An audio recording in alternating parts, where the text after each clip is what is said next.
Maayong hapon sa tanan. Sa tanan nga higala nga anaa karon. Kini nga drama sa radyo sama sa pag-uban sa duha ka mag-uyab. Sa usa ka gamay nga baryo diin ang buntag magsugod sa kaping init ug ang gabiin magtapos sa mga sugilanon. Duha ka kasing-kasing ang nagtagbo tungod sa gamay nga tabang sa ilang mga higala. Mao kini ang sugilanon ni Mia ug ni Adrian.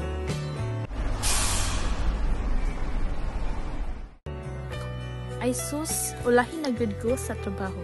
Unsaon na lang. Oh miss, nahulog yung mga papeles. Hala, akong kuhaon. Salamat kaayo. Pasensya na ha, nagdali-dali manggod ko. Walay sa payan. By the way, murag kita da permi mo sakay sa parehas nga bus kada buntag. Ako dahi si Adrian. Mao ba?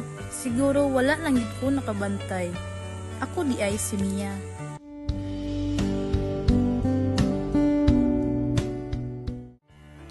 Hoy Mia, mao na lagi. Naa gud kay ka basmate nga gwapo. Basin mao nay hinungdan nganong ganahan na kamo sayo og sakay. Sus lay sa oy, dili baya. Nagtinabangay raman mi. Tabang o baka naman destiny.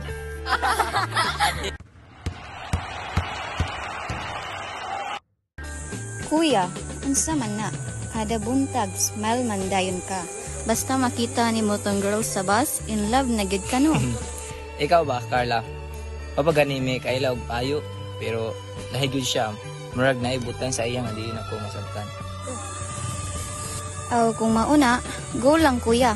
Ayaw lang sigig tanaw, basin mamhan kaglain.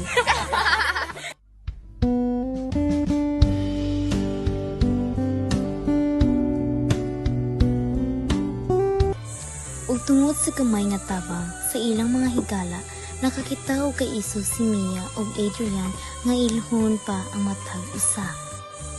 Adrian, dili ko katuo nga sa bus lang takan og kaila. Pero murag dugay na tika kaila. Mia, sukad adtong adlaw nga nakapunit ko sa imong mga papeles. Mura putog napunit na ko ang kulang nga piraso sa akong kasing-kasing. Adrian?